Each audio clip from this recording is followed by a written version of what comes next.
सत्यासाठी आमची धडपड. महाराष्ट्र नाद न्यूज मराठी. खाद्यपदार्थांमध्ये सुसज्ज असणं अतिमहत्वाचे. तुकाराम मुंढे यांनी केलं स्पष्ट मत. आत्तापर्यंत 1400 धाडी टाकल्या. कोणता व्यक्ती कोणाचा याचा काही फरक नाही. संपूर्ण खाद्यपदार्थावर धाडी. संपूर्ण महाराष्ट्रात अन्न पुरवठा, औषधी या संपूर्ण खाद्यपदार्थावर तुकाराम मुंढे यांची कारवाईची मोहीम संपूर्ण महाराष्ट्रात पसरलेली आहे. त्या अनुषंगाने अमरावती शहरामध्ये युवा वर्गांना संवाद करण्यासाठी अमरावती येथे आले असता पत्रकारांशी साधला संवाद. पाहूया सविस्तर.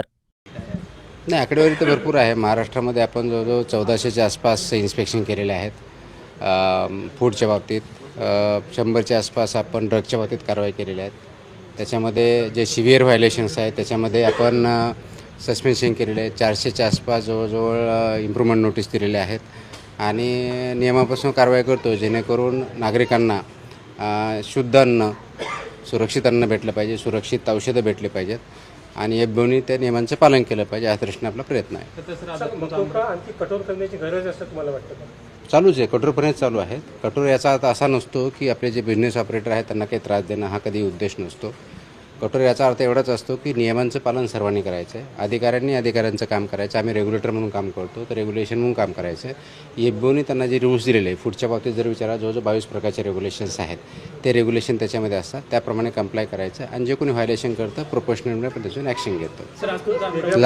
लास्ट हां शेवटचं. सर, आज खरं तुमचा अमरावती दौरा होता. अनेक टपऱ्या किंवा जे विकणारे भेसळयुक्त आहेत त्यांनी पूर्णपणे आज बंद ठेवलं होतं.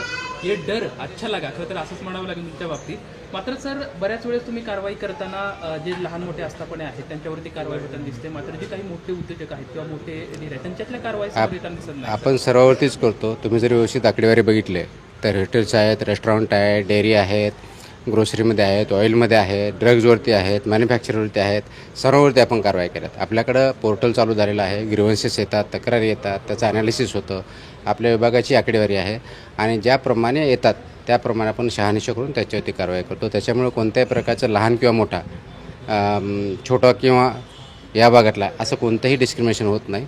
नियमानुसार कारवाई होते आणि त्याच्यामुळं जे कोणी याच्यामध्ये व्हायलेशन करतं त्याच्यानुसार त्यांच्यावरती कारवाई केली जाते. थँक्यू. सत्यासाठी आमची धडपड. महाराष्ट्र नाद न्यूज मराठीला सबस्क्राईब करा आणि बेल आयकॉनला क्लिक करा आणि रहा अपडेट.